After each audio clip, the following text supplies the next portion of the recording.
Ladies and gentlemen, esteemed guests and distinguished participants, we are delighted to welcome you back to the second day of the 2025 IEEE Second International Conference on Cryptography, Informatics, and Cybersecurity. I am Nufri Rafif and my colleague Sabina Ratu, and it is an absolute privilege to be your master of ceremonies. Yesterday, we witnessed an incredible exchange of ideas.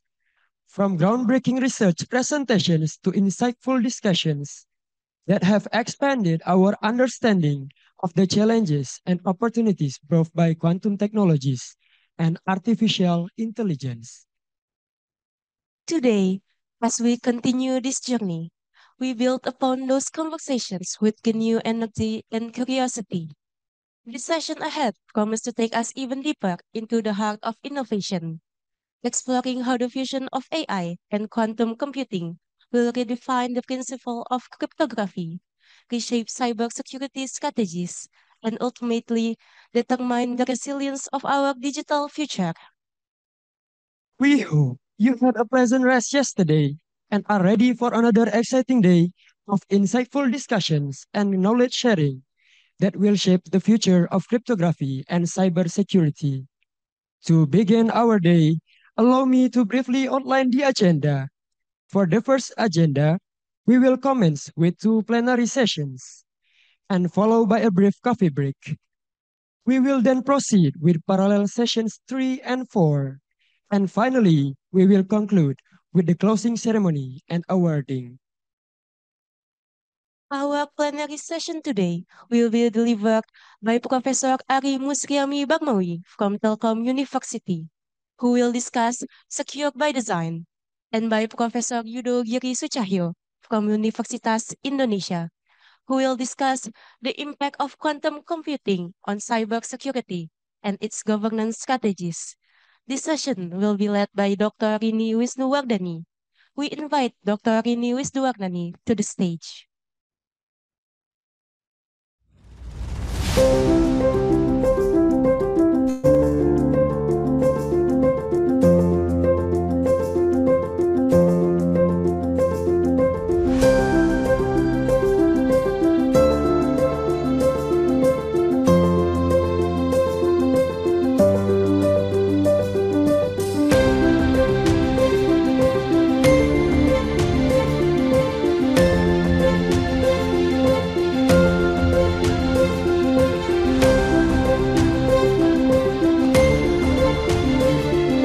Morning. Good morning, everyone. Morning, our distinguished guests, professor, and all participants.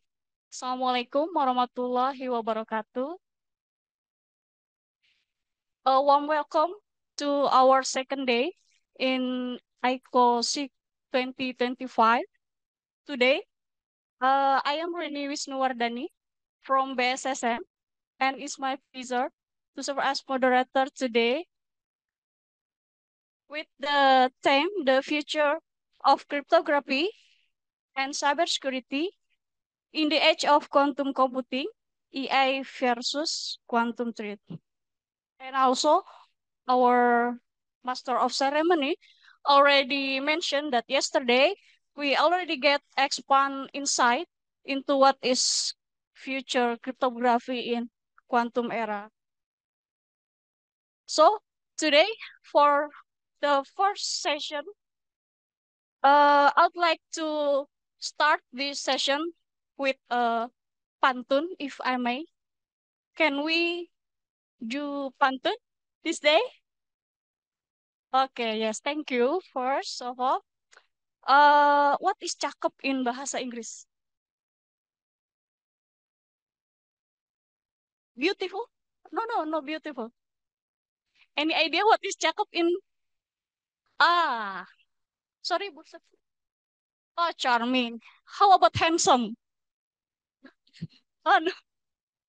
Okay, then we agree. So if I quote something, then we say charming. Dr. Santi say cakep in English is charming, right? Dr. Santi? Yeah. Okay, let's start. This is a gift pantun from my best friend. Walking to a great conference is so bright. Come on, we only say charming, okay? Charming. Let me.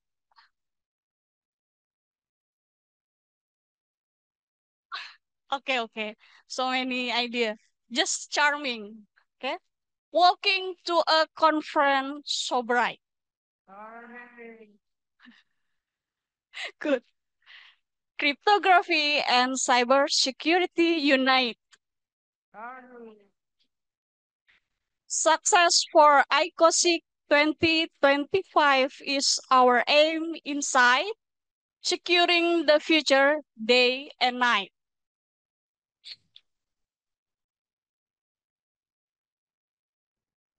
Okay, so today we have honored to have two remarkable speakers. The first speakers from Faculty of Informatics, Professor Ari Musriami Barmawi, PhD, with more than 40 years of experience since earning her doctorate degree from Keio, Japan, and have so many publications. This is very long CV on cryptography, information hiding, security protocol, pseudo-random number, also zero knowledge method, and artificial intelligence. The most important thing is Professor Ari is a research fellowship at University of Wollongong and Oxford University. And recently, she was selected as a woman in cybersecurity research fellow supported by the UK Embassy. Amazing, Professor. So we give a warm welcome to Professor Ari to come to the stage. Please applause. Prof.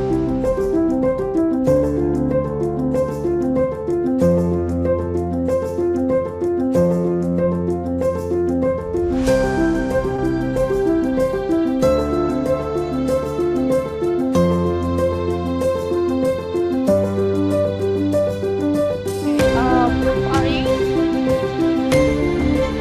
we have about 40 minutes for the presentation, and then we have 10 minutes for discussion, Professor. Yes, the floor is yours.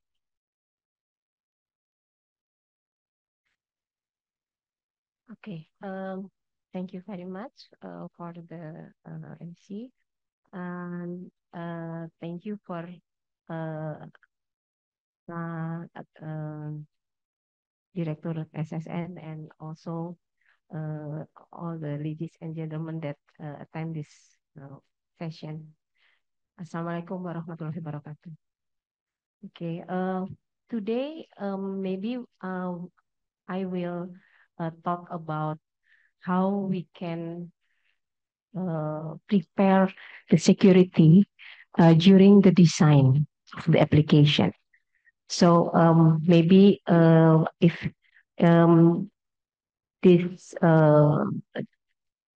this talk will divide by three subtopics. First of all is the secure by design in general, and then secure by design for especially for AI, and then secure by design for the migration of to post quantum. Maybe yesterday already also have taught.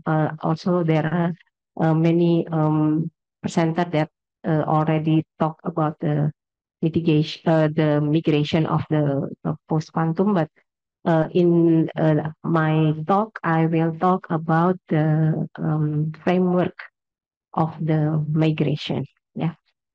Okay. Maybe first I will talk about the definition of the secure by design. Secure by design is a proactive security focused approach to the design, development, and deployment of product and services that necessitate a holistic organization approach to cybersecurity. So, secure by design should be applied during the design, not after the application is already done. And the objective is to protect consumer privacy and data through designing, developing, and delivering products and services with fewer vulnerabilities, and then ensuring security is maintained throughout their life cycle. That is the objective. In secure by design here, we integrate the security in a fundamental element during the software design phase. Yeah? And secure by design practices puts product security as a core element of the design process. This is the basic of the secure by design. Instead of secure by design, we also have secure by default. Secure by default means here secure out of the box without the need for additional security configuration. So we assume there that before secure by design, we only have secure by default. Yeah. So in this case, we add secure by design instead of only secure by default. Secure by default ensures that the product's default settings are protecting users without requiring them to manually configure setting. So after the product is ready to be used, so the user does not have to manually configure settings. Secure by default puts any security complexity in the hands of the vendor. By incorporating secure by default features into their products, vendors and developers can enhance the cyber security posture. Yeah. Okay, here we see the secure by design. We have actually two components here, technology manufacturers and technology consumers. In technology manufacturers, we have stakeholders, enablers, supporting factors, and post-deployment. And the parameter in the technology consumers, we also have the stakeholders, enablers, supporting factors, and post-deployment. The difference between those two is in the supporting factor, yeah, in the enablers, supporting factors, and post deployment.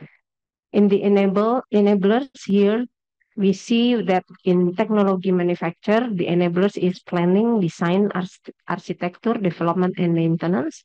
And in the technology consumer side, enablers is assurance, deployment, and administration. So in supporting factors, we have in technology manufacturers, we have assurance, culture, risk management, monitoring and alerting, incident management. While in the technology consumers, we have supporting factors, culture, risk management, monitoring and alerting, and incident management.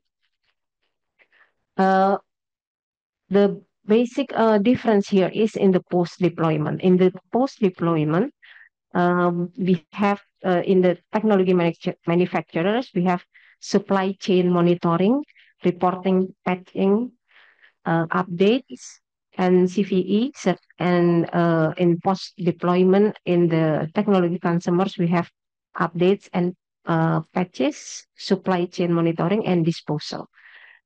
And we see here that in the deployment process, we will include the security here. In the plan, design, build, test, manual, automated, assurance, deploy, operation, disclosure, accountability, and maintenance bug fixes. This is the life cycle of the software development. Okay, what can manufacturers and consumers expect? Secure by design emphasizes the need for technology manufacturers, while consumers should be able to expect and demand products and services that are secure and free from vulnerabilities. That is what the manufacturers and consumer expect. Here, secure by design also emphasize the need for technology manufacturers to assume utmost responsibility for the security of their products and services, ensuring that security is the focal point of their entire life cycle and they are released with as few vulnerabilities as possible. Secure by design foundation here. Secure by design foundation provide a logical, actionable framework for adopting secure by design. Okay, maybe I will go to the next. How the foundation works. The foundation have been designed to promote a common understanding of the responsibilities of technology manufacturers and technology consumers to develop, deploy, and sustain secure digital products. The goal of the foundation is to assist organizations to follow a secure by design approach appropriate to their organizational context to reduce their known risk and improve their security posture. Key terms in the foundation is technology manufacturer as the producer of the application, and technology consumer as the consumer of the application and the product itself. Yeah, this is the key terms in the foundation. Okay, the first foundation is the holistic secure organization. A great team requires all players to work together. Organizations must align their business driver and their cybersecurity goals, ensuring each business area understand their role in building and improving secure by design maturity, contributing the delivery and selection of the secure product. Technology manufacturers may look to champion secure by design through senior stakeholder and cybersecurity advocate. And then the second one here is the foundation early and sustained security. The first one is that early and sustained progress lead to lasting achievement. It requires a whole of organization culture to ensure security risks, threats, and mitigation are considered throughout the life cycle of a product. Technology manufacturers must invest early in security practices to achieve secure, cyber resilient products. And then in this second foundation, ensuring security requirements are reflected in the early stages of product development. Maybe we go to the next foundation. The third foundation is secure product development. Like I said before, that we have to implement the security analysis or threat modeling during the product development. Secure product development starts with quality design and considered architecture, as well as an understanding of the attack surface and threats that a product must be protected against. It is critical to understand the data a product will consume, create, and store to know what to protect. And then having a clear and comprehensive picture will assist in securing a product and its data in all three states: at rest, in transit, and in use. Technology manufacturers must develop their products to be secure by default. That is the basic requirement. Yeah. At the beginning, the manufacturer must develop the product to be secure by default. Okay, maybe I will go to the next foundation is the fourth foundation, secure by design. This is for the testing, yeah. Secure by design aim for early detection of vulnerabilities and weaknesses through quality assurance and continuous security testing. So we have to conduct security testing continuously, yeah, not just only once after we implement, but during the testing. With automation and repeatable processes, technology manufacturers can reduce the time, effort, and resources needed to resolve issues throughout product's life cycle. Testing by technology manufacturers must cover both positive and negative use case. So we have to design also not a positive use case, but also the negative use case, where we can predict which attack that can threat our product. Must target critical code, security components, and threats identified in the product's threat modeling. So in this case, threat modeling is very important during the design of the application.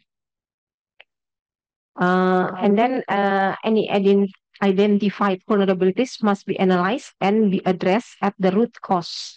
So we have to see in threat modeling, what we have to find is the root cause, not only the attack itself, but the root cause of the attack.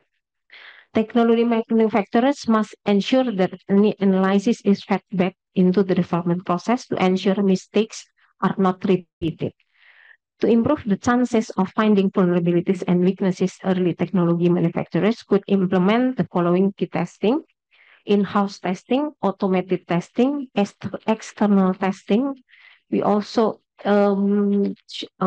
have to implement the external testing besides the in-house testing, yeah, and also the field testing, the testing in the real environment that we will apply the product. Foundation 5, this is continuous assurance. Technology manufacturers and technology consumers must document changes to their environment and threat landscape to assist in monitoring, incident management, and maintenance and assurance. This is the basic of continuous assurance. Technology manufacturers should build automated detection and defense into their products to enable technology consumer to gather quality evidence of intrusion and compromise. This is the foundation 5 of continuous, the basic of foundation 5 continuous assurance. Okay, we will go to the foundation 6, secure deprecation. Security does not end when a product of a feature is no longer required or the product becomes legacy. Both technology manufacturers and technology consumers must consider how they will manage products through the end of life stage of the product life cycle.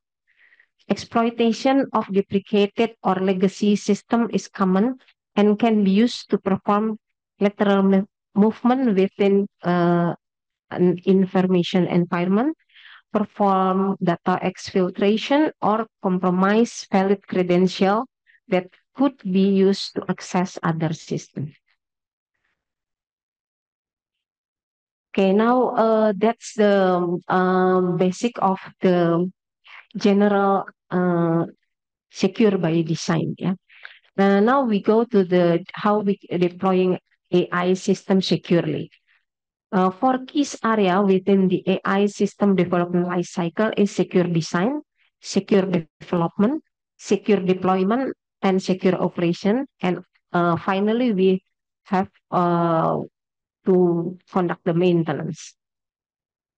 Okay, secure design consists of that cover understanding risk and threat modeling, as well as specific topics and trade-offs to consider of system and model design. This is the detail of the first item of secure design. Yeah. Maybe because the time is running, so I will maybe you can see in my slide about what we mean with the first item of the secure design. And then next is the deploy AI system. Yeah, by model the threats of the system. As part of the risk management process, apply a holistic process to assess and reach to your system, which includes understanding the potential impact to the system, users, organization, and wider society in an AI component is compromised or behaves unexpectedly. I think this is the most important thing that we have to conduct in secure by design for AI system. And recognize that the sensitivity and types of data used in the system may influence its value as a target of an attacker. The assessment should consider that some threats may grow as AI system increasingly become viewed as high value targets and as AI itself enables new automated attack vectors. Yeah. And the next is that design the system for security as well as functionality and performance. Be confident that the task at hand is most appropriately addressed using AI. Assess the appropriateness of your AI-specific design choices and consider the threat model and associated security mitigation alongside functionality, user experience, and deployment environment. Also performance assurance, oversight, ethical, and legal requirement among the other considerations. Consider security benefits and trade-offs when selecting the AI model.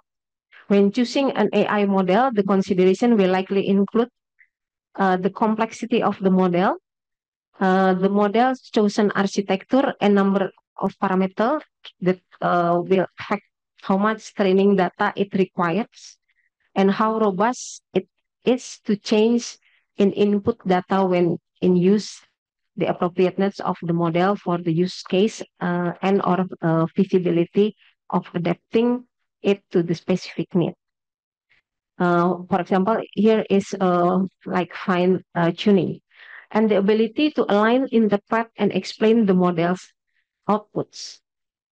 Finally, a characteristic of training dataset, including size, integrity, quality, sensitivity, age, relevance, and diversity.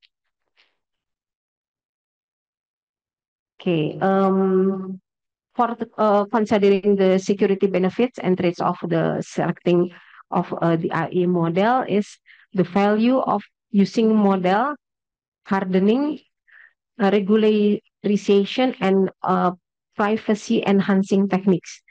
The provenance and supply chains of components, including the model or foundation model, training data, and associated tools.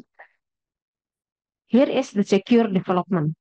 Secure development consists as secure the supply chain of the data and identify, track, and protects the asset. And then document of your data models and prompts. That's the one that also important in the secure development. And then we have also to manage the technical debt. Yeah, this is important as well for secure development. Next, the secure deployment. The secure deployment consists of secure the infrastructure, and secure the model continuously. Yeah, protect the model continuously. You can protect the model and data from direct and indirect access, respectively, by implementing standard cybersecurity best practices and implementing controls on query interface to detect and prevent attempts to access, modify, and exfiltrate confidential information. Next is for secure deployment is develop incident management procedures. Develop incident management procedures. This is also very important for secure deployment in AI design.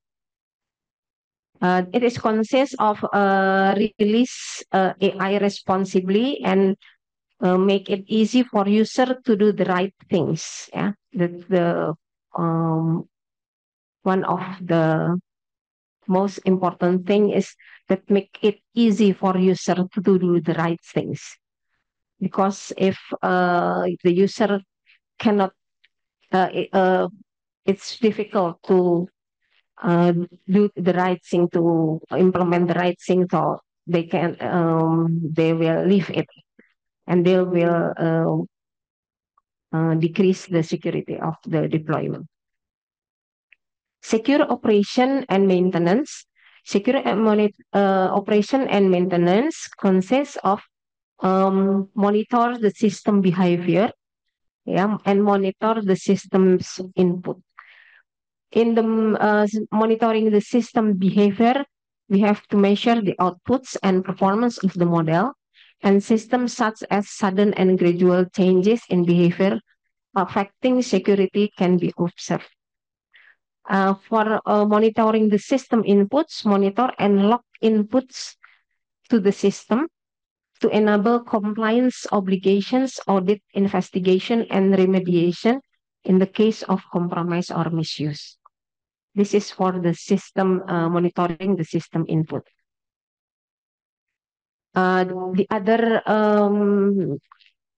The other case is for follow a secure by design approach to updates. Yeah, we have to follow the secure by design approach to updates. All include automated updates here. Yeah, and collect and share lesson learned.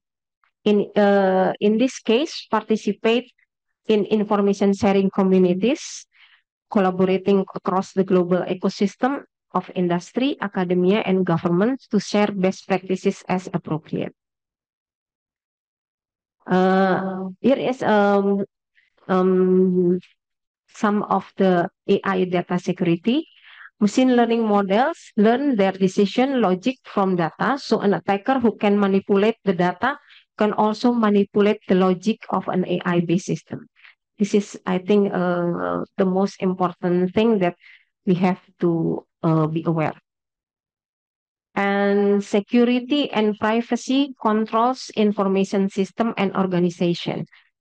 Here is secure a source reliable data and track data provenance, verify and maintain data integrity during storage and transport, employ digital signature to authenticate trusted data revisions, leverage trusted infrastructure, classify data and use access control, encrypt data, store data securely, delete data securely, not store data securely, also delete data securely, and conduct ongoing data security risk assessment. And finally is leverage privacy preserving techniques. For leverage privacy preserving techniques, there are several privacy preserving techniques that can be leveraged for increased data security, such as data depersonalization techniques, differential privacy, and decentralized learning techniques. Here is the life cycle of AI, the key dimension, test evaluation, verification and validation, and potential focus areas for data security. Here we have 6 stages. The first one is plan and design. In test, evaluation, verification, and validation, we have audit and impact assessment. And for the second is the collect and data process. The key dimension is data and input. The test, evaluation, verification, and validation. The TEW is internal and external validation. And the third is build and use model. The key dimension is the AI model. And the TEW is model testing. Here is also the same for the verify and validate. And then for deploy and use, the key dimension is task and outputs. So we have the TEW is the integration, compliance testing, and validation. And finally, we have the operate and monitor. So after we operate, we also have to continuously monitor the application. The key dimension is the application context, and the TEW is the audit, impact, and assessment. The data supply chain and risk mitigation here, that data collected and created by third party may contain inaccurate information, either intentionally or through malicious intent. So we have to aware about this. And organization that utilize third party data must take appropriate measures to ensure that the data is not compromised upon ingestion, and the data cannot be compromised after it has been incorporated into the AI system. And this is general risk for the data consumers. The use of web scale databases includes all of the risks outlined earlier, and one cannot simply assume that these datasets are clean, accurate, and free of malicious content. That's the one that we have to be aware. And for the third-party models trained on web scrape data used to train a model for downstream tasks could also affect the model's learning process and result in behavior that was unintended by the AI system designer. For mitigation strategies, we have to make data verification, content the credentials, foundations, model assurance, require certification, and secure storage. Maliciously modified data, risk and mitigation here. Maliciously modified data present a significant threat to the accuracy and integrity of AI system.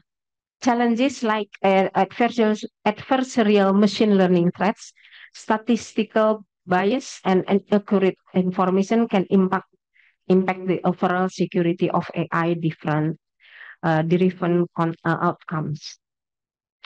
And here, the risk is the adversarial machine learning threats. The mitigation is anomaly detection, data sanitization, secure training pipelines, ensemble methods, collaborative learning, data anonymization. For risk-based data statement, the mitigation strategies is metadata management, metadata validation, and data enrichment. The risk of statistical bias here, because sometimes we also have this statistical bias, and the mitigation strategies are regular training, data audits. So we have to conduct regular training for data audits and representative training data, add cases and test and correct for statistical bias. For risk data positioning via inaccurate information, this I think this can happen frequently with AI application. The mitigation is remove inaccurate information from training data, data provenance and verification, add more training data, and data quality control.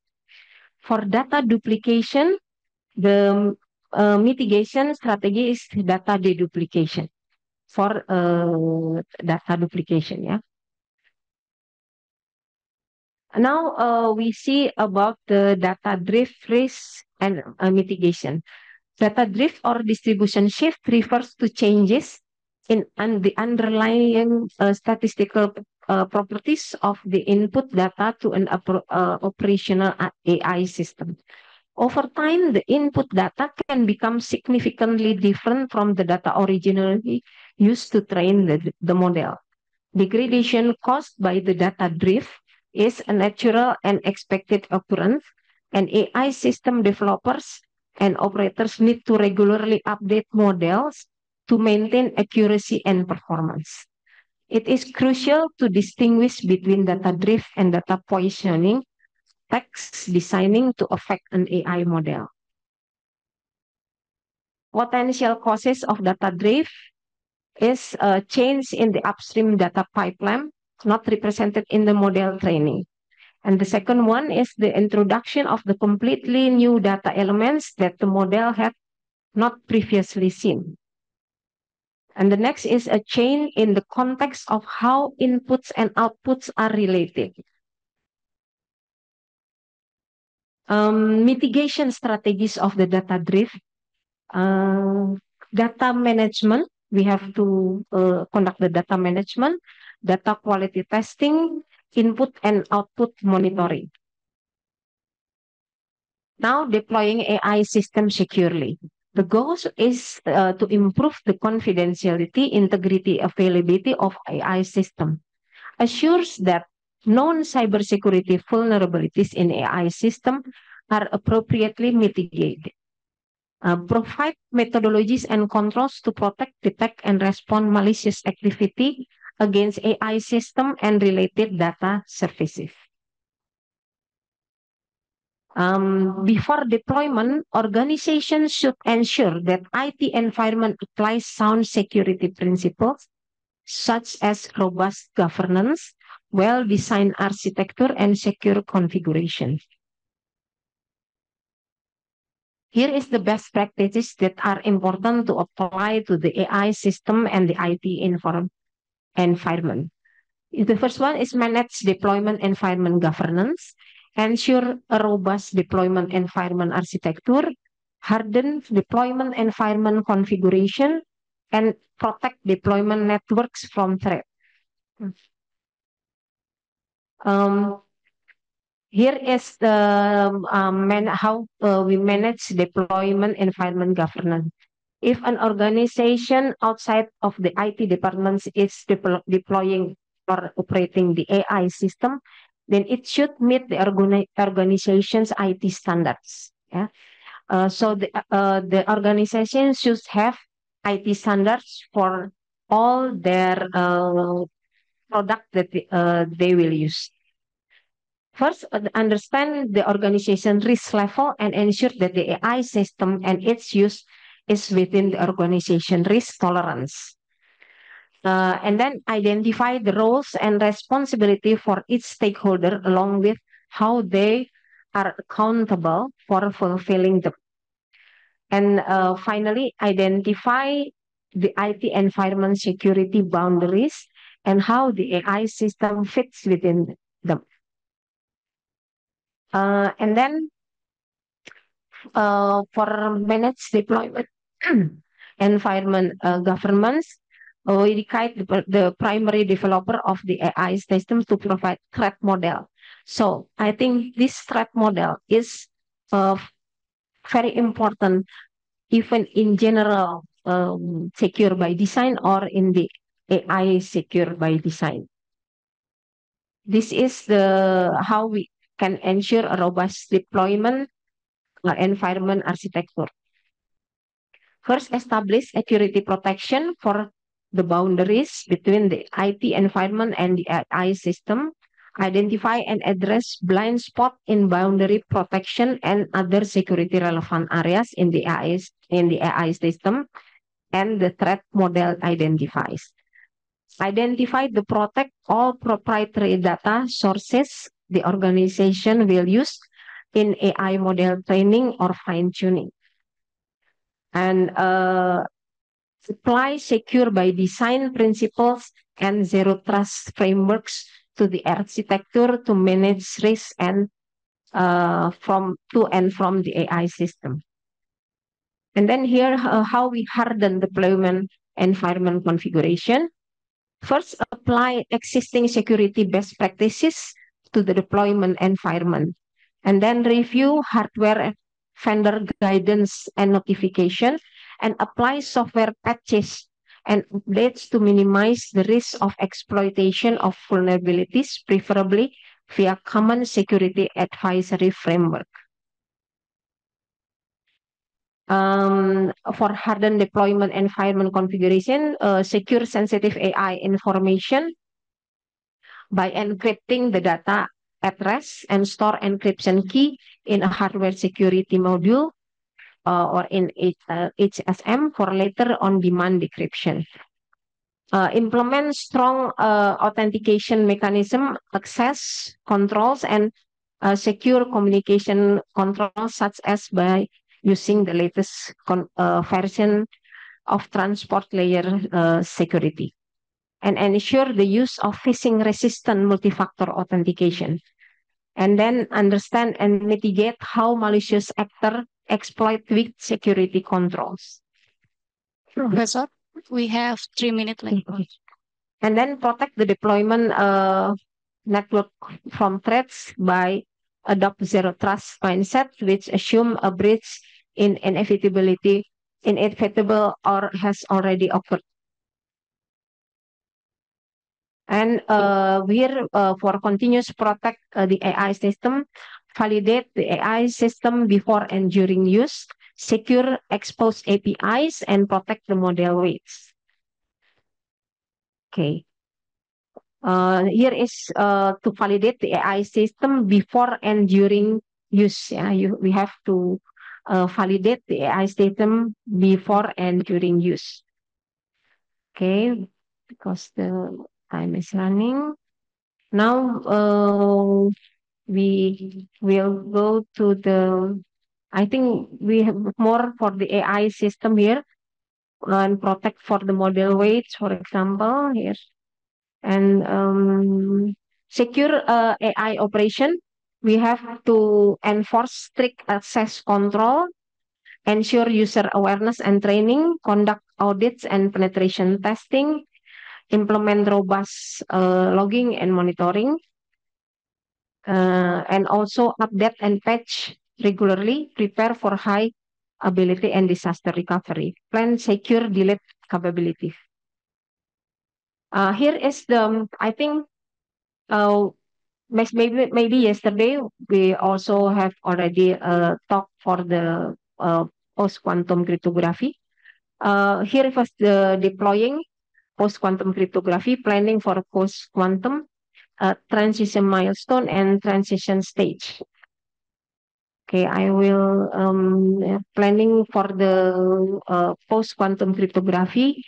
We have to address the threat of cryptographically relevant quantum computer by deploying protection against CRQC and estimating the timeline to achieve CRQC, and storing highly sensitive or classified data using classification and encryption method. And then next, it is the transition milestone. I think maybe yesterday is already given. Here is the factors that play a role in conducting a successful transition to PQC across organization: size of their IT environments, and whether system components are mostly common commodity, nature of the cyber threats faced, resources available for transition activities, and presence of business partners for customers who require legacy. This is now I want to give the lattice framework. Lattice here is not mean by lattice-based cryptography, but the lattice framework. It is about locate, assess, triage, and implement, and communicate and educate. For designing is we have to see the transition states here, locate and inventory the use of traditional asymmetric cryptography. A here is to assess the value and sensitivity of systems and data protected by traditional asymmetric cryptography, and triage systems using traditional asymmetric cryptography and prioritize individual systems for transition. And the I here is implement post-quantum cryptography algorithm throughout systems. And C is the communicate vendors and stakeholders and educate and train the relevant stakeholders. Here is about the locate for IT environments in cloud services, application, hardware, and operational technology. For the assess, the goal of the assess phase is to identify the value and sensitivity of system within organization and the use of traditional asymmetric cryptography. Triage here, the goal of triage phase is to consider the risk to organization from a CRQC and to identify the relative importance and subsequent priority of PQC transition for a different system.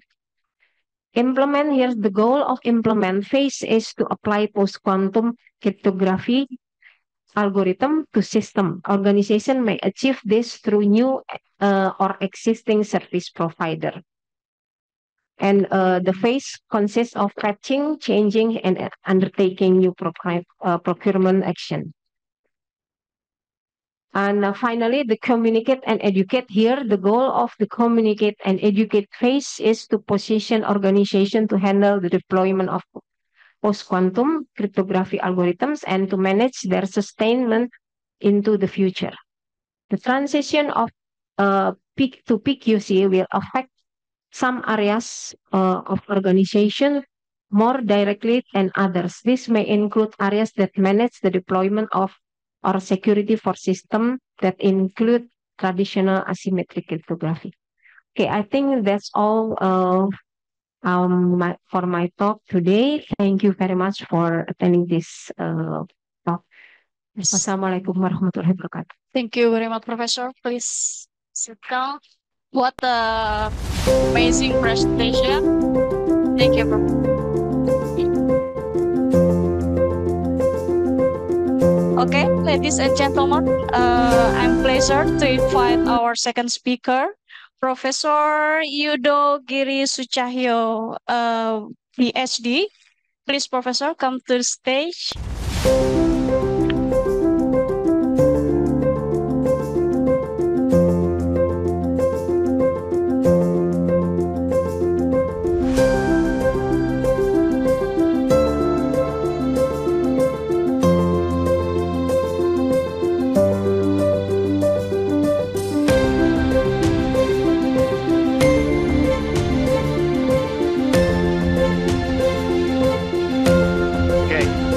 Assalamualaikum warahmatullahi wabarakatuh. Morning, everyone. My fellow researchers related to cybersecurity. So I have 50 minutes time.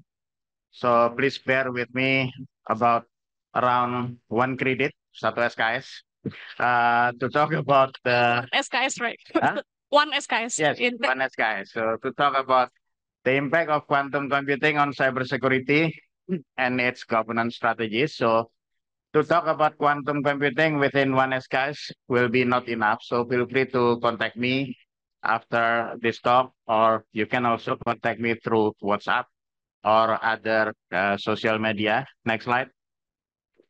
So this is about me. I have already put my phone number already there. Sorry, feel free to contact me or message me and so on. Next slide. Okay. So if we talk about the quantum computing, click one more. So I would like to relate the importance of quantum computing to Digital Indonesia Vision 2045. So the Ministry of Communication and Informatics at that time, now we call it Ministry of Communication and Digital, have set up the Digital Indonesia Vision 2045. They said that to achieve this Digital Indonesia Vision 2025, there are three important pillars that we need to take care of. The first pillar is actually the digital government. And then the next one is digital economy. And the last one is digital society. So if we have the digital government, but actually the society is not digital literate, then it will be a problem. Now, there are future technologies that we need to consider, which is why in the organizational structure of the Ministry of Communication and Digital, they have new directorate on the new technology. There are 5 new technology that they put on that chart. Actually, the first one is AI. Now everyone talk about AI. And then Internet of Things. And then the third one is Metaverse. The fourth one is blockchain, and Profari is actually the export of blockchain as well. And then the last one is actually the quantum computing, which we will talk about for the next 45 minutes. Under it, we need to build the ecosystem, security and data, digital research and innovation. We need all of you guys to make the Indonesia forward on the new technologies and also the digital HR, digital talent, and also regulation and policy. Okay, the pieces is already there, and 2045 is not long. It's just 20 years away. And still, 2005 seems yesterday. And now we are actually 2025. So actually 2045 is actually not so long. And we need to prepare our country because our country will be the one of the fifth largest internet economy in the world. So now it's just a matter whether we just want to watch that happen, or some of our students could be the potential player when that era comes. Next slide. Okay, so what is quantum computing? Just ask AI. So quantum computing, according to dictionary, is actual computing that makes use of the quantum states of subatomic particles to store information. So it's a new type of computing that uses principles of quantum mechanics to solve problems much faster than classical computers. So this is actually when physics and computer science meet. Now, if I look at some literature, so the presence of the quantum computing will not replace the classical computer that we use. So if we just want to go back to Jakarta after this meeting, to get a route from here to Pondok Indah, you don't need quantum computing. You just need a simple classical computing to get the best route from here to Pondok Indah. But some problems in this world, like for drug development or anything related to DNA and so on, when we use the quantum computing, it's going to be much faster compared to the classical computer. So the classical computer will still be here and will accompany us, but parallelly, the quantum computing will also be here to solve much more complex problem. Next. Okay, so this is just illustration on how to differentiate between the classical computing and the quantum computing. Click one more. Oh, should be, there is a video for that. Okay.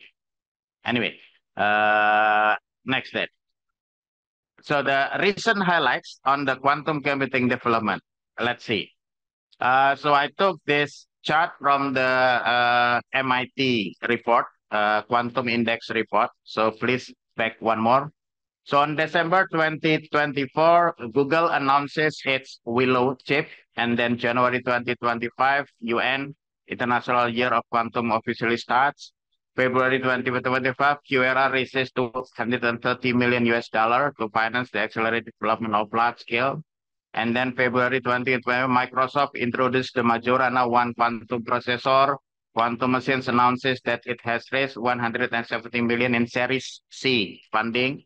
And then there should be one more, but let's just continue.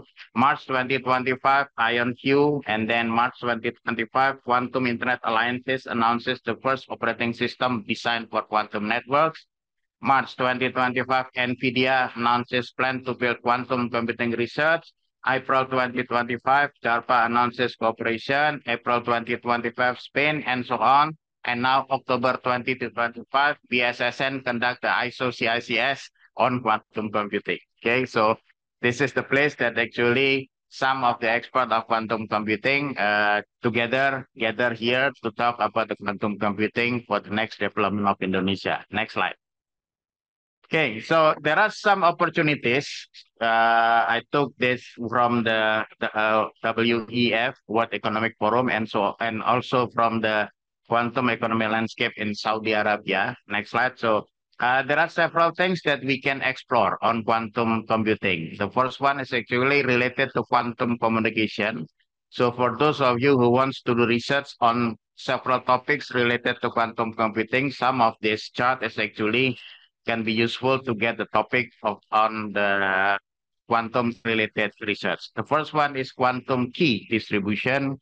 And then next generation encryption, Professor Ari already talked about post-quantum cryptography. Yesterday, there was a special seminar on post-quantum cryptography a few months ago. I also stand here talking about the PQC and so on. And then securing sensitive data and also the quantum internet. Click one more. And then the next one is on healthcare, quantum sensing. So to revolutionize the medical sectors, environmental monitoring, security and defense, and also industry and manufacturing. Click one more. And quantum imaging to enhance detection, nanotechnology, environmental monitoring, and remote sensing, and also related to healthcare and life science. As we all know that the structure of the human body is actually so complex, especially with the DNA, AC, GT, GTC, and so on. It's a very long string. We have some researchers have tried to solve the problem related to DNA with the parallel computing, cluster computing, grid computing, and now soon we will be able to solve some of the problem on the healthcare using the quantum computing. Next slide. Okay, click one more, related to quantum computing and simulation, cryptography and cybersecurity, things that we talked yesterday and today, and then drug discovery and healthcare, material science, optimization models, financial services. Next slide. And also related to the accurate climate models, optimizing resource use, route optimization for logistics and transportation, and also for the military applications, and also for cyber defense, improving energy efficiency, and also green chemistry. So there are plenty of opportunity that we can explore related to quantum computing. Next. Okay.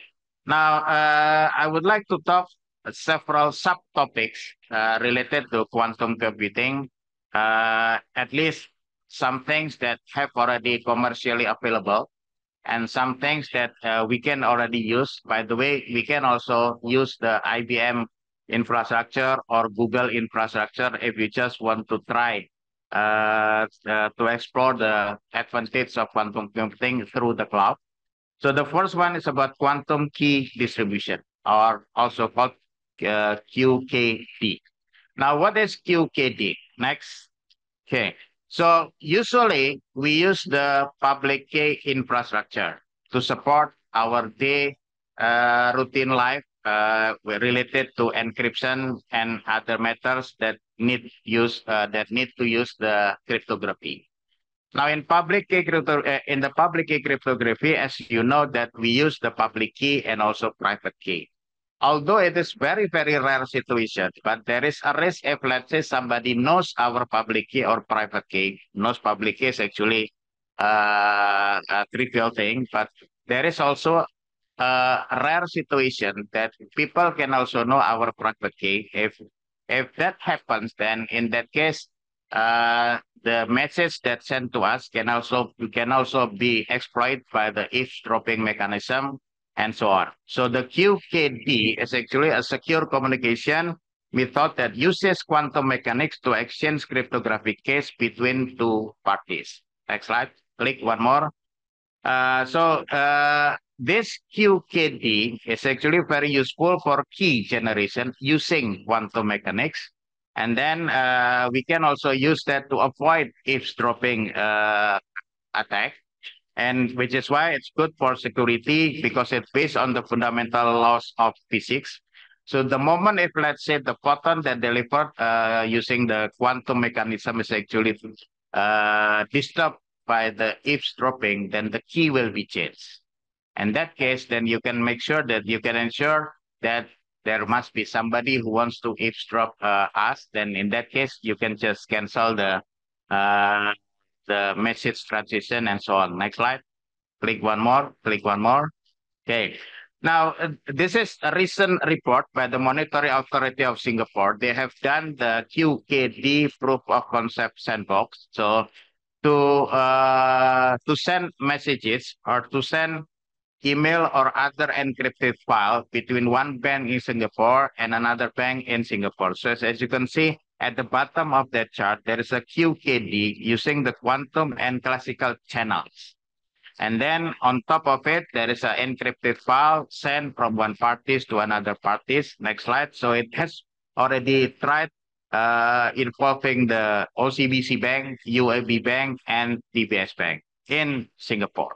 So it is actually already there, although some of the providers or some of the standard agency also think that it is a very rare situation that somebody can also eavesdrop or get your private key and then eavesdrop the message, which is why not all standard agency actually strongly support this QKD mechanism, but as a researcher, there is an opportunity also to explore the implementation of QKD in real world. Next slide. Okay, next, another real implementation that we can also use is actually quantum random number generator, which is actually random number used in several mechanisms such as for the encryption and also other algorithm as well. Next. So what is QRNG, quantum random number generator? It is actually, it also uses the principles of quantum mechanics to create truly random, unpredictable numbers. Now, because we use the element of the implementation of physics here, so we can ensure that the random number that is generated is actually truly random because it is not using the mathematical formulation and so on. Next, click one more. So it is important because it's true randomness. So which is why we can use it to enhance the security, and we can also use for verification, and also we can use that for cybersecurity and other matters as well. Next. So how does QRNG works? There are several mechanisms. There are three available mechanisms to develop the QRNG. The first one is using the photon beam splitting. So using a partial mirror, if it is get through, we can interpret as 1. If it is found, then we can interpret 0, that's 0, 1, 0, 1, 0, 0, 1, 1, and so on. But it is random. Next mechanism is using the quantum vacuum fluctuations. And then another one, next, click one more. It's actually using the Raman scattering. Next. So if you want to dig deeper about the QRNG, you can also look at that paper published on December 2023, a comprehensive review of quantum random number generators, concept, classification, and the origin of randomness. Next. So if we look at that paper, then we can see that this is the random number generator universe. And quantum random number generator is actually one of the component in that universe. You can also use pseudo random number generator, and also you can also use the classical true random number generators and so on. Next slide. So here are the commercially available QRNG. Click one more. So this is some of the algorithms or some of the mechanisms that's been used to generate the random number, and here are actually the commercially available. So you can just buy it, QRNG chips. Next one, click one more, the QRNG USB, and also the using the PC, IE. So ID Quantic is actually one of the vendor that that explore more about the quantum. They already sell the quantum random number generator. They also sell a device of the quantum key distribution and also other devices related to the quantum mechanics. Next slide. Okay, now post-quantum cryptography, I will talk a bit because it's already discussed by Professor Ari and it is also already discussed yesterday. So I'm going to pass on this subsection. Next slide. So what is PQC? It's the development of cryptographic algorithms designed to be secure against attacks from both classical and future quantum computers. And it is predicted that the quantum computing will be there by 2030, which is why several countries now is actually busy on preparing for migrating from the classical cryptography to the post-quantum cryptography. And as far as I know, PSSN, the agency for encryption and cyber, also busy to prepare the migration handbook. Soon, I heard that it is planned to release the migration handbook end of this year. So that after that, people from the government agencies and also from state-owned and also private sector can start the migration process from the classical encryption algorithm to PQC. Next. So why matters? So we use encryption a lot actually. When you use WhatsApp, when you use Telegram, behind it as actually there is also encryption. When you use digital signature, when you use the Trustmark, behind it there is also encryption. When you use when you do the bank transaction and also other related to devices like IoT, they also use encryption. And next, click one more. Okay, so current classical cryptographic algorithms, like if you use AES or if you use the SHA, either 2 or 3, then when the quantum computing is here, then you're gonna need a larger key size or larger output. But if you use RSA or ECDSA or DSA, then there is a risk that it might not be secure when the quantum computing presents in 2030.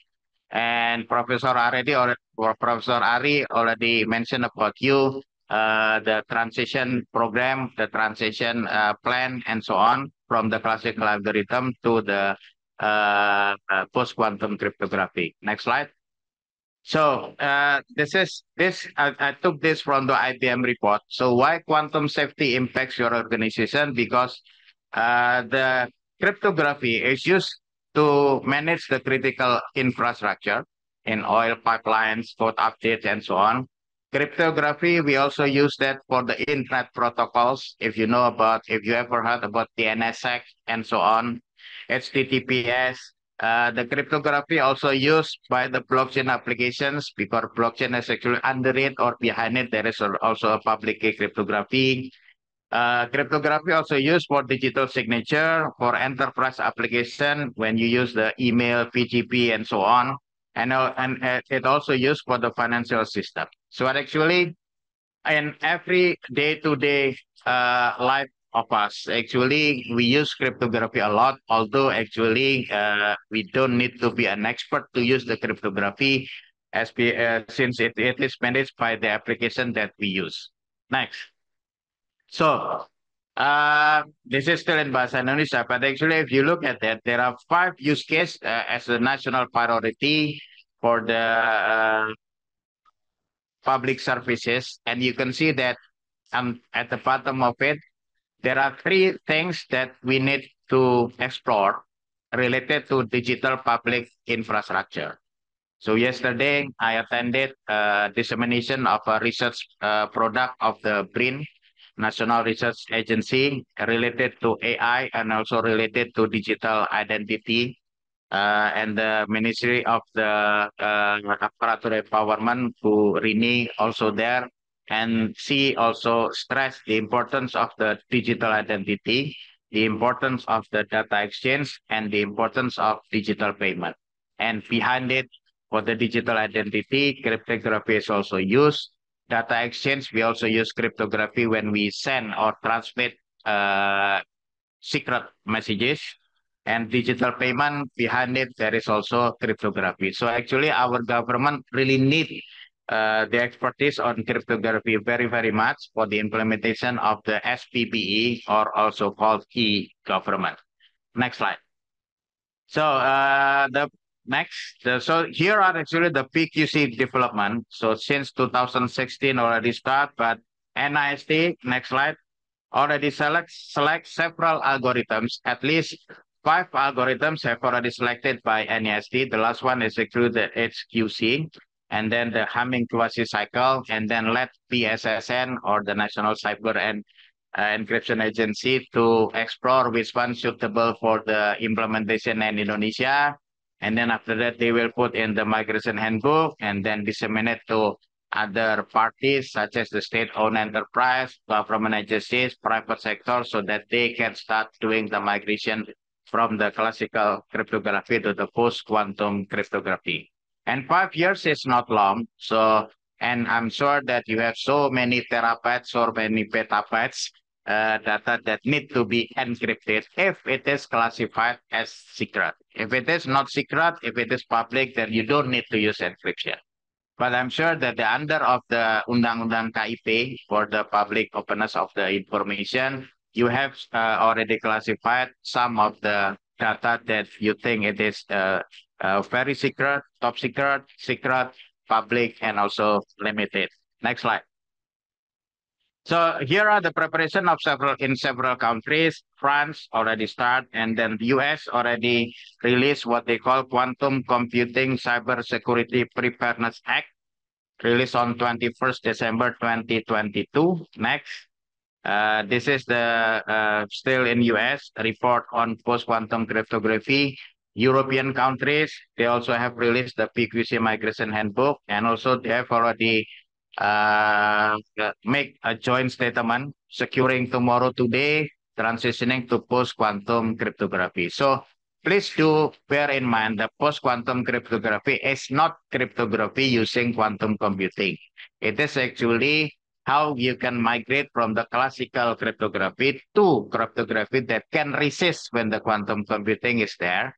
So some of the hackers might already harvest your data, and then they will decrypt later by 2030 and then put it on dark web, and then they can use any name like Bjorka or other names and so on by doing the harvesting right now. Next slide. Okay, so how about Indonesia? Well, there are several initiatives that have been done by the Indonesia. There was a webinar on the quantum technology. This is also another webinar. The BSSN, the National Cyber and Crypto Agency, already set up what they call the Indonesia cryptography algorithms. They have already created a working group or task force, and periodically those task force actually meet and to discuss about the cryptography development in Indonesia. Next slide. It's already 10 o'clock. Next slide. So migration roadmap is also there. Feel free to explore, but I'm sure that later the National Cyber and Crypto Agency, BSSN, will come up with the migration handbook, specially developed for the case of Indonesia. Then all of us will just simply follow the handbook released by the BSSN. Next slide.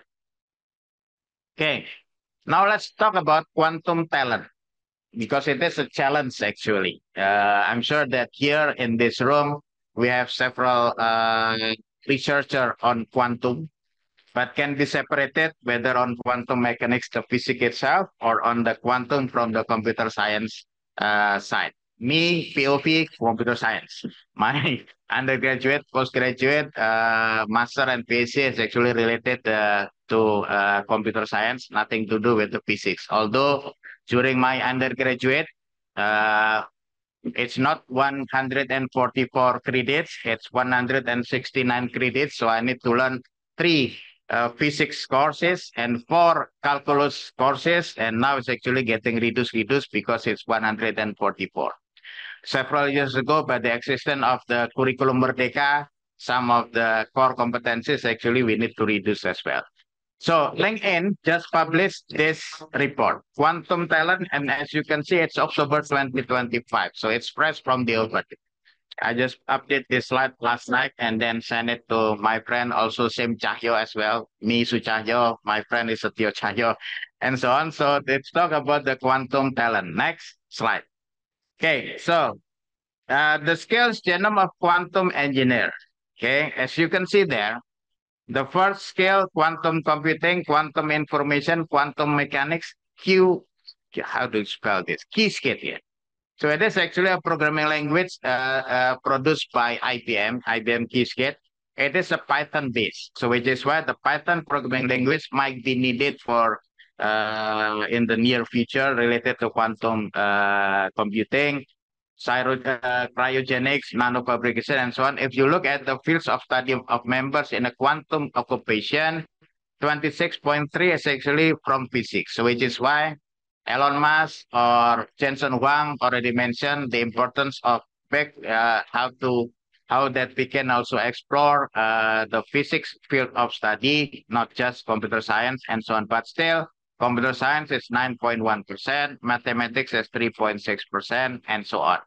And there are several programming languages available already. IBM, one of the top player in the quantum computing development. You can also run code on real IBM quantum computers via the cloud. And Google's also come up with 6, also Python-based, and you can also works with the Google's quantum processor. Microsoft come up with Microsoft Q#, and it looks like with C#. So C is still there. Works with Visual Studio, and also you can also access to Azure Quantum Cloud Platform.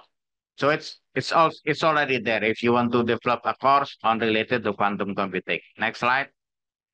So how about on postgraduate education? So here are the master degrees with specific reference to quantum in the degree name. So Germany, and then the second rank, UK, United States, France, Netherlands, Russia, and as you can see, Malaysia before Poland. How about Indonesia? Next slide. Indonesia Defense University, UNHAD. And I'm sure that Poltek SSN already also got this quantum cryptography course as well. But this is a bit a summary of the syllabus of the quantum cryptography and security, which I teach at Indonesia Defense University, UNHAD, together with Professor Joko Saputro, together with the Professor Khairul Anwar, friends of the Professor Ari, and I only fill in the 3 sessions because my full-time job is actually at Universitas Indonesia. So I can only contribute 3 sessions on that quantum cryptography and security, talk about the QQD, QRNG, and also post-quantum cryptography. So if you want to start having this course, feel free. I don't know whether it's already in ACM or IEEE, but actually it is there if you want to start teaching your students to explore about the quantum computing. Even if, let's say, if you want to invest 1 or 2 qubits device related to quantum computing is also there. Next slide. So the efforts of quantum technology. Next. Next. So this is actually figure explore about the efforts in quantum technology by several countries: US, China, European Union, Denmark, Sweden, Germany, France, UK, Canada, Japan, India.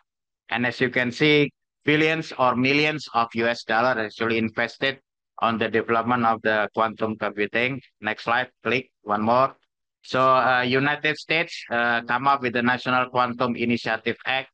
Australia come up with the National Quantum Strategy. Canada also National Quantum Strategy back in 2023. UK also they passed the National Quantum Strategy. Netherlands, China, Ireland already got a program they call Quantum 2030. And as you can see, Australia $1 billion Australian dollar. Canada, 360 million Canadian dollar, China, $15 billion, and then Netherlands, 615 million euro. Indonesia, we still need to worry about the state budget or APBN. Okay, next slide. So from GPU to QPU, and it's a bit hard to spell QQQ, okay? So quantum technology funding landscape by top 10 countries, 2012 to 2024, US ranked #1, and then UK, the Netherlands, Israel, Germany, France, Finland, China, Canada, and also Australia. Next slide.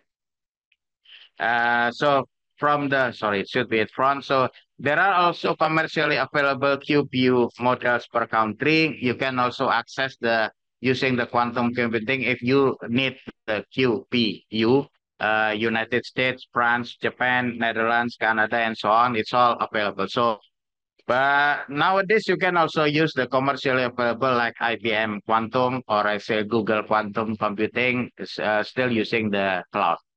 Next slide.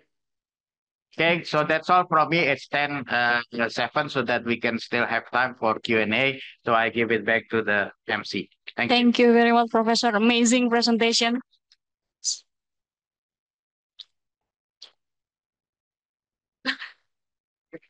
Really one SKS, Professor. Yes. Okay. Now we will move to interactive discussion segment.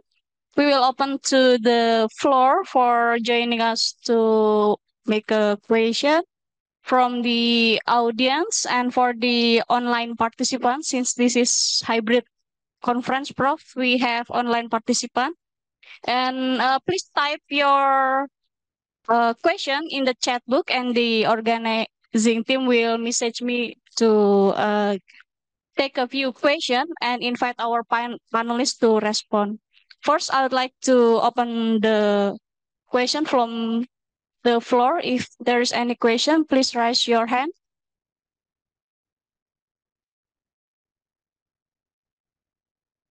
Okay. Then I will read from the online first for Professor Ari. What should we check, Professor? So the question is, what should we check for in terms of secure by design when customer buying or something something need a device that we need to check before we buy or we use? For is it any secure design in this device? Can you explain to us, Prof?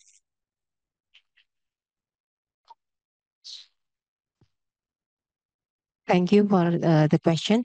Yeah, the result of secure design is something like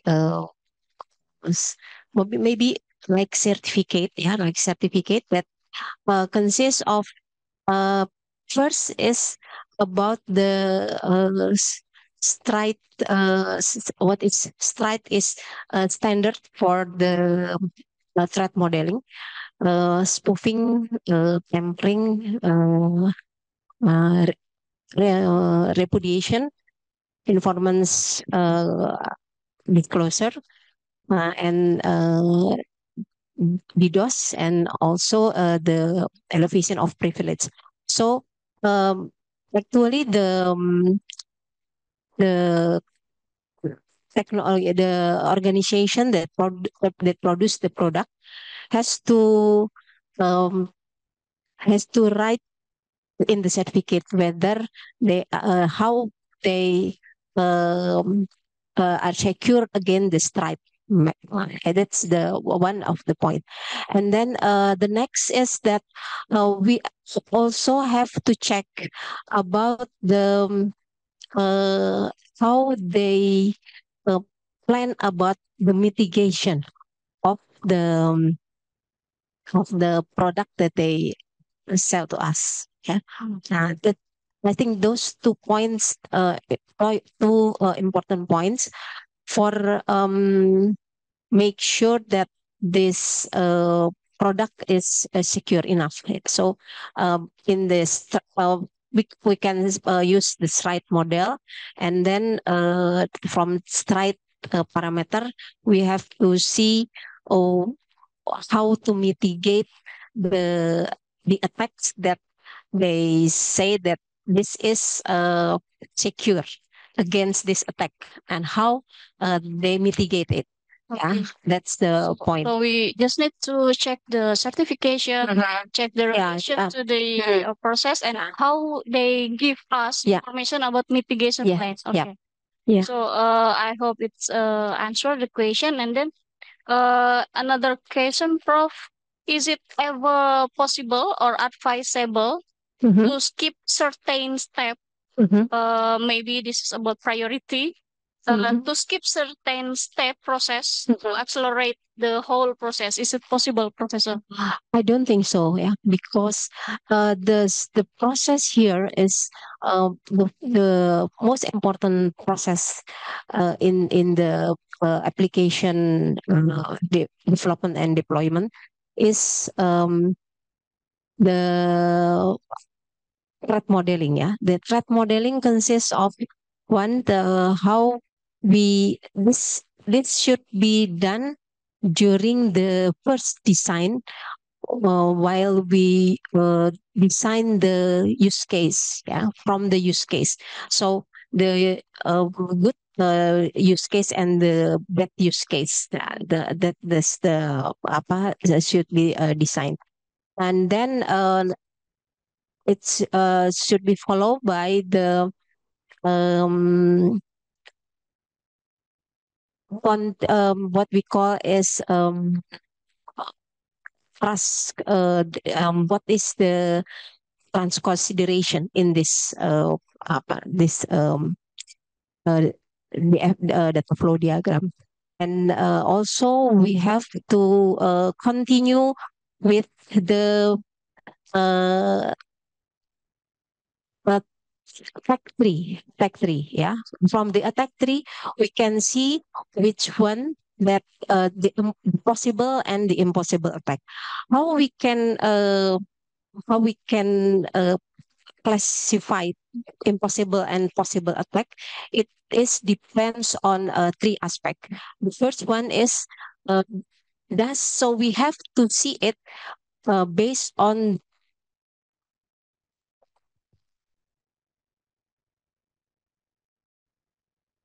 from the point of view of an attacker, not ourselves.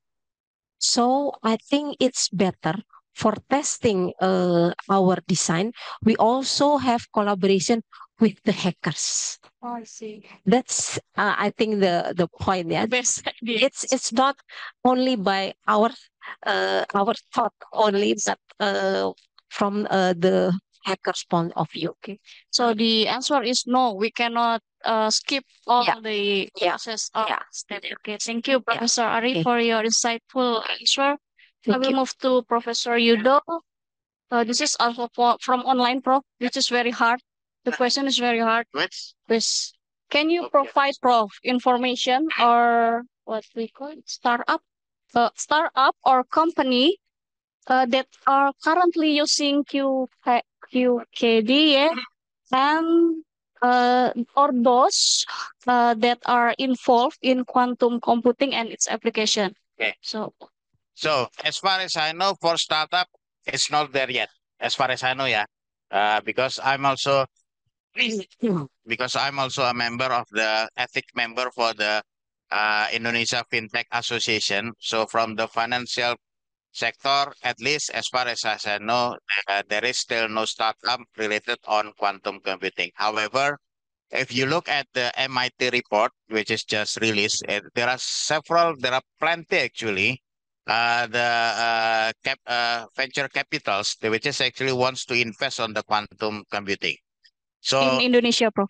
no, on the worldwide. Oh. And and as you know that when we reach, let's say, series A, B, C, it is actually already started to interact worldwide, not only from the national investor, but also the international investor. But actually, the opportunity is there. Actually, we can start if, let's say, a simple QKD or QRNG, it is the device is already there, or at least, although it's not we don't use quantum computing per se, but nowadays organizations are already busy migrating from the classical cryptography algorithm to the post-quantum cryptography. So although it's not related to quantum computing itself, but I think if there is any startup wants to give a service on the cryptography as a service, as an example, Yeah.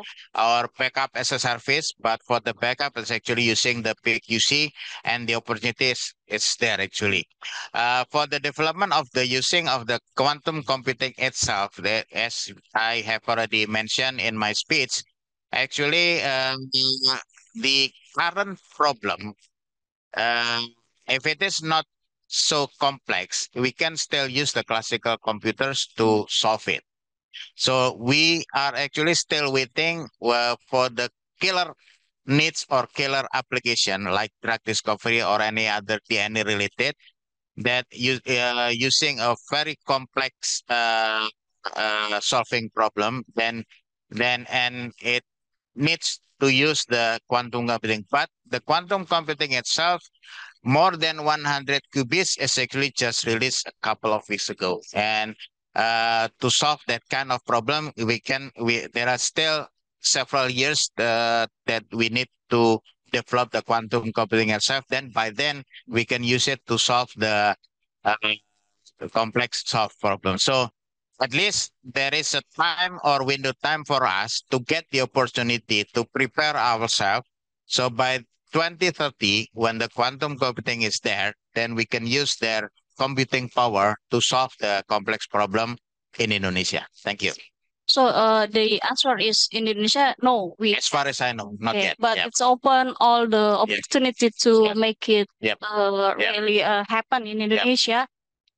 And yesterday, Professor, we also invite government, industry, and academia to explain what is the opportunity, like you said again. Yep. Now, how from your perspective, professors, should we collaborate or how we collaborate? Or Yes, of course. Why not? I mean, at least. Okay.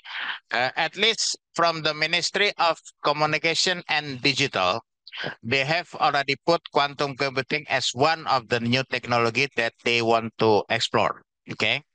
And another thing, if you look at the Ministry of the Creative Economy, they also have a new directorate on the new technology also. So from that perspective, we can conclude that our government, the Ministry of Communication and Digital, the Agency for the Creative Economy, and also, of course, the National Cyber Agency, the National Crypto and Cyber Agency have already give attention on the quantum computing. So let's start. I mean, Professor Ari and me, we are actually coming from university. Our class, our main job is actually to prepare the talent.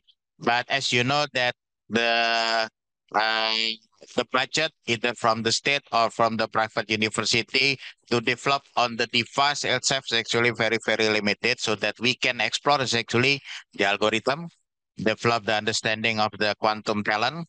And then after that, we can also explore the cryptography. But to develop the hardware itself, we still don't have a very big startup like or very big company like IBM or Google. So, but at least we can explore, we can start develop talent to learn about how to use Qiskit, Cirq, and also the Q Shop and so on. Thank you. okay, thank you, Professor, for your insightful answer.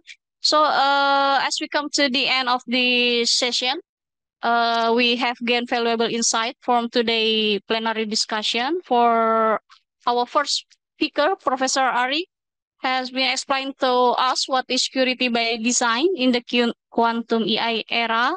Also, she's mentioned about lattice framework, right, Professor? Not lattice algorithm, but lattice framework, which is locate, access, triage, implement, and communicate. And also our second speaker present to us about the impact of quantum computing on cybersecurity and its governance strategy. Also emphasize the digital Indonesian vision, right, Professor? In about next 20 years or 20 years? 2045. 2045. So we have to have a quantum technology based, AI based, and then metaverse, some kind like that, Professor. IoT as well. Okay, artificial intelligence. Okay. So on behalf of organizing committee, I would like to extend our deepest gratitude to our distinguished speaker, and also kindly invite to receive a plug after the session. And also, I would like to express my sincere thank you to all participants today, offline and online. Thank you for joining us, and we hope today's discussion will inspire future research. Let's give a big round of applause for two remarkable skill in front of us. Thank you. Thank you very much, Professor Ari and Professor. Yeah. Okay. Yeah.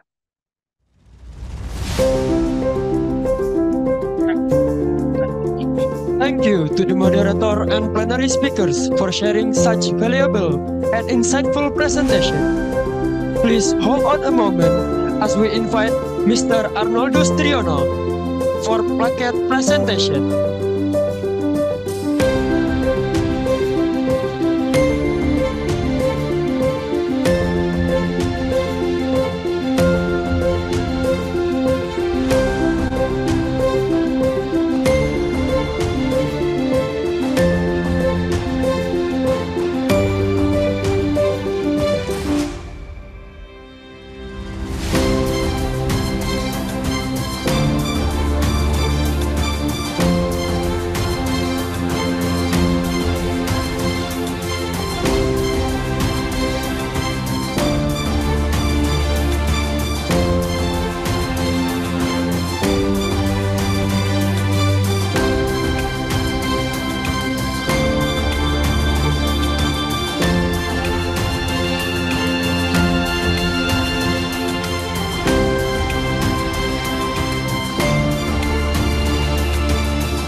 Now, ladies and gentlemen, before we proceed to our coffee break today, just a quick note. Please kindly check your parallel schedule and do visit the presentations that you are interested in. The parallel sessions will be held in the meeting rooms as established in the presentation schedule. Please do enjoy some refreshments, and we will see you again for the closing ceremony.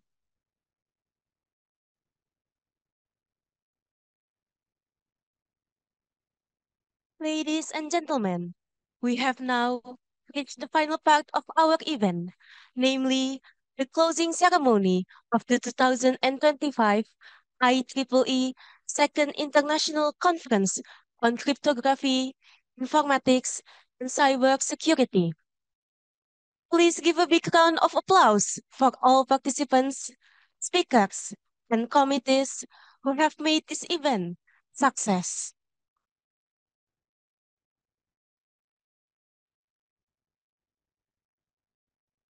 Now, we will proceed to the awarding of Best Paper and Best Presenter. This is a moment to recognize the outstanding presenters and contributors during the 2025 IEEE Second International Conference on Cryptography, Informatics, and Cyber Security. We invite Dr. Betty Hayat Susanti to present the awards.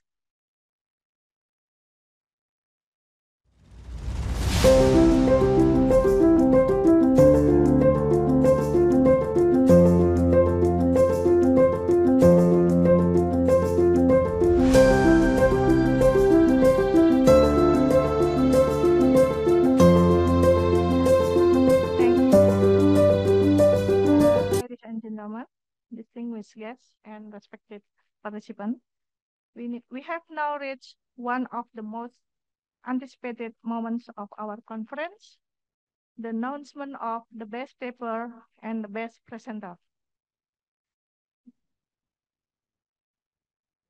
This award recognizes outstanding contribution, exceptional presentation skills, and impactful research that have made a remarkable impression during the session.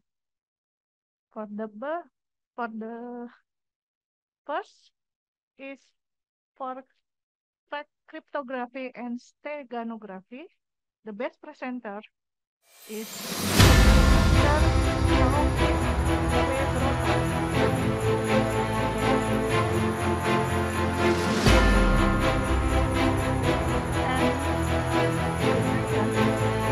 best presenter for informatics, Mr. Muhammad Toyoda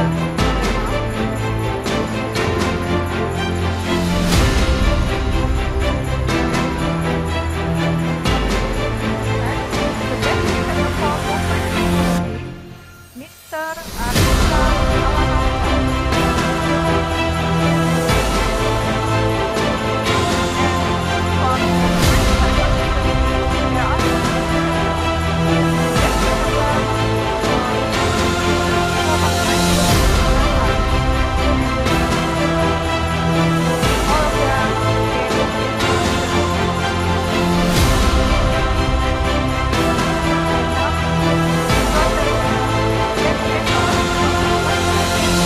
The best paper for 2025 IEEE second ICOSIC is for paper ID 3888 with the title Graph Neural Network for Threat Detection.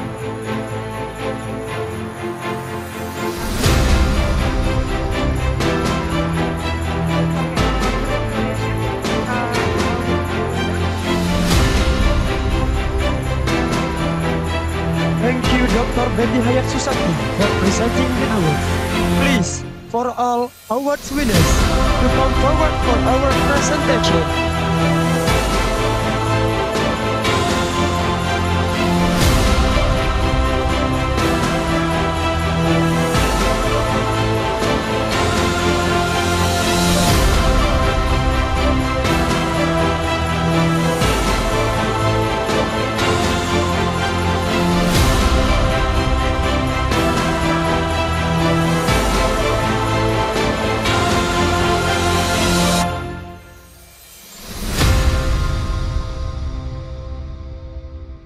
Congratulations to our distinguished winners. Your dedication, innovation, and exceptional research have set a benchmark for excellence.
Ladies and gentlemen, let us honor these outstanding achievers with a resounding round of applause.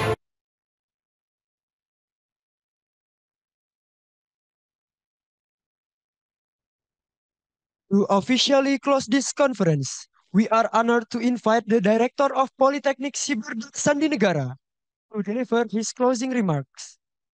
To Mr. Arnoldus Triono, the stage is yours.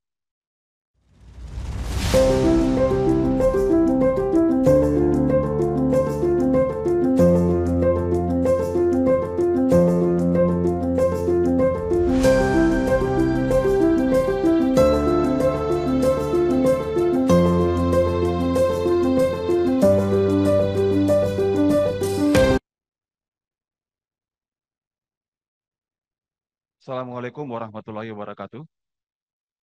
Salam sejahtera untuk kita semuanya. Shalom, Om Swastiastu, Namo Buddhaya, salam kebajikan. Salam sehat untuk kita semuanya. Dear speakers, keynote speakers, researchers, academics, industry practitioners, and all participants of ICO 6 2025 who have enthusiastically participated throughout the conference.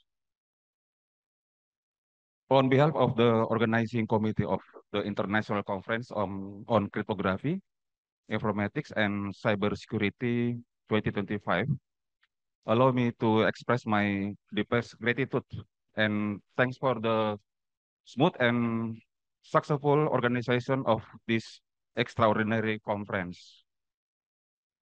Over the past 2 days, we have discussed, shared knowledge, and exchange ideas in various plenary session, workshop, panel discussion, and book launch, and the announcement of the winners of the Rank It competition. All the insights shared over the 2 days have not only broadened our understanding, but also inspired innovative steps forward. This year's conference theme, the future of cryptography and cybersecurity in the age of quantum computing, AI versus quantum threats, truly reflects the significant challenges and opportunities we face. We all recognize that cross-disciplinary and cross-national collaboration is key to creating a resilient and sustainable digital security ecosystem. To all sponsors, institutional partners, and organizers who have worked hard behind the scenes, we extend our deepest gratitude and appreciation. Without your support, this conference would not have been the success we witnessed today. We hope the spirit of collaboration, research, and innovation that flourish at ICO6 2025 will continue until your next meeting at ICO6 2027. Let us continue this journey to build a safer, smarter, and more trustworthy digital world together. Finally, on behalf of the organizing committee, I would like to thank everyone for their participation and contribution. See you at ICO6 2027. Wassalamualaikum warahmatullahi wabarakatuh. Salam sejahtera bagi kita semuanya. Om Santi, Santi, Santi Om. Namo Buddhaya, salam kebajikan. Selesai.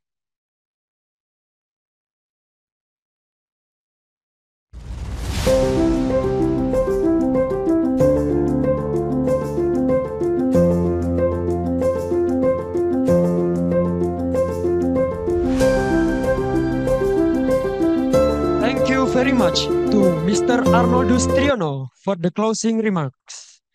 Ladies and gentlemen, please kindly stand for Indonesia National Song, Bagimu Negeri.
Please kindly be seated.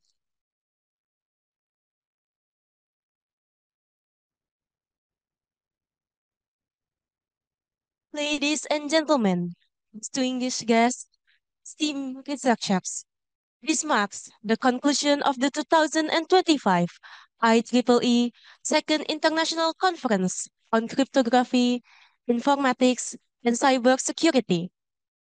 We have experienced 2 remarkable days of innovation and excellence. We have witnessed groundbreaking research presentations, engaged in thought-provoking discussions, and forged invaluable connections that transcend border and disciplines.